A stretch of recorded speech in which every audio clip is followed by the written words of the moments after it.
Dengar kata reformasi birokrasi, kayaknya udah kebayang ya, dokumen numpuk, proses yang ribet. Tapi, tunggu dulu, ada yang beda nih dari kantor wilayah Kementerian Agama Sumatera Selatan. Mereka punya pendekatan baru yang lebih terstruktur buat meraih predikat zona integritas di tahun 2026. Oke, yuk kita bedah bareng-bareng strategi kolaboratif mereka. Nah, ini dia pertanyaan utamanya. Karena pada akhirnya, zona integritas itu kan bukan cuma soal melengkapi daftar periksa atau centang-centang dokumen aja ya. Tapi, ini soal gimana caranya membangun sistem yang beneran lebih baik, yang dampaknya terasa. Ini tantangan besar yang coba mereka pecahkan. Oke, sebelum kita ngomongin solusinya, kita harus paham dulu dong masalah akarnya di mana.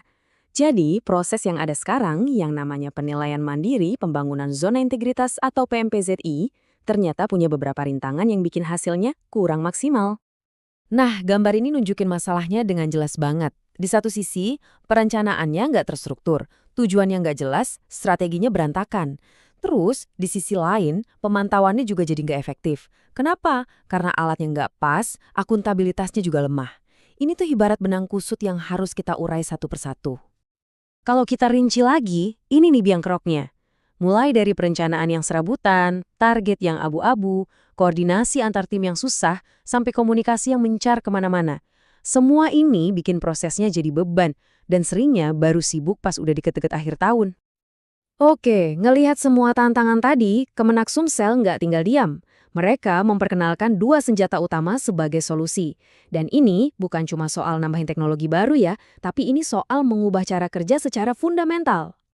Dan ini dia kedua alatnya. Pertama, ada Gantt chart. Gampangnya, ini tuh kayak peta jalan visual yang super jelas. Kapan harus ngerjain apa, targetnya apa, semuanya ada di situ.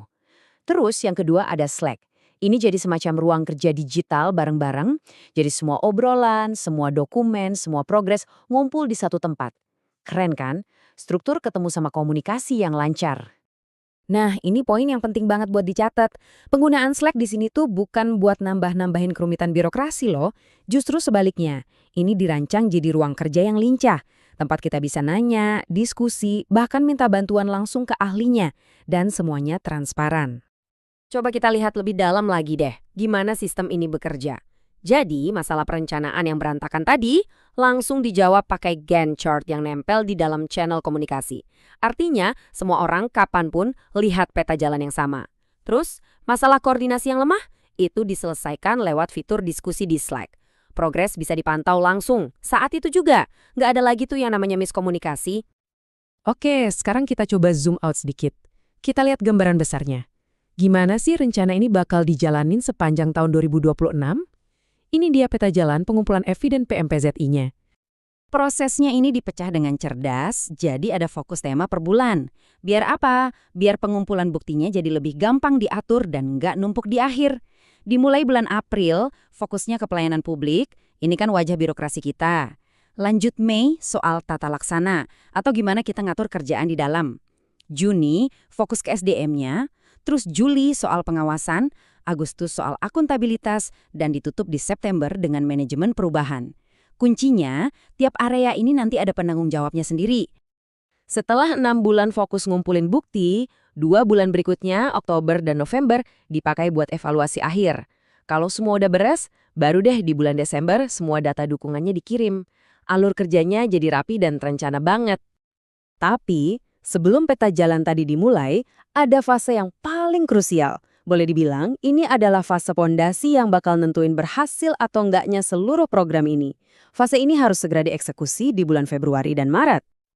Jadi, tim pusat atau tim kerja Ortala punya PR besar di awal. Mereka harus nunjuk siapa penanggung jawab internal buat tiap area, finalisasi peta jalannya, bikin surat edaran, sampai nyiapin infrastruktur digitalnya kayak Slack dan jadwal rapat rutin. Ini kerjaan dasarnya. Nah, di sisi lain, setiap satuan kerja, entah itu Kemenak, kabupaten kota, atau madrasah, tugasnya juga jelas banget.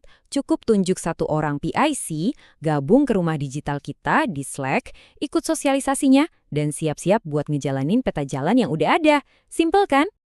Kalau kita pecah lagi, kayak gini nih jadwal 60 hari pertamanya. 2 minggu pertama Februari, fokusnya buat persiapan tim pusat. 2 minggu berikutnya, giliran semua satuan kerja buat gabung. Awal Maret, kita adain kick-off bareng-bareng. Dan sepanjang Maret, sistemnya mulai jalan, pemantauan dimulai, dan diskusi di Slack pun mulai aktif. Sangat taktis dan terarah. Pada akhirnya, semua langkah-langkah detail ini, semua jadwal ini, semuanya bermuara pada satu visi yang besar. Jadi ini bukan sekedar proyek biasa, tapi ini adalah sebuah gerakan untuk berubah jadi lebih baik. Seperti yang digambarin di sini nih, setiap tugas kecil yang kita kerjakan itu ibarat batu bata. Satu persatu kita susun, terus jadi lapisan fondasi yang kuat. Ada efektivitas, ada akuntabilitas, ada transparansi, dan puncaknya, semua ini ngebentuk satu tujuan utama, mewujudkan tata kelola pemerintahan yang baik atau good governance. Ada satu kalimat yang menurut saya paling pas buat ngerangkum semangat ini. Intinya, kita mau mengubah cara pandang. Dari yang tadinya PMPZ itu cuma dianggap beban kerja di akhir tahun, sekarang jadi sebuah perjalanan bareng-bareng yang progresnya bisa dilihat, terukur, dan yang paling penting tujuannya mulia, pelayanan publik yang lebih baik lagi. Jadi pertanyaannya sekarang bukan lagi apa yang harus dilakukan, tapi lebih ke kapan kita mulai. Karena setiap bukti kecil yang diunggah, setiap langkah kecil yang diambil dalam sistem ini adalah investasi kita bersama untuk membangun institusi yang lebih bisa dipercaya dan lebih baik dalam melayani masyarakat. Gimana? Siap untuk memulai?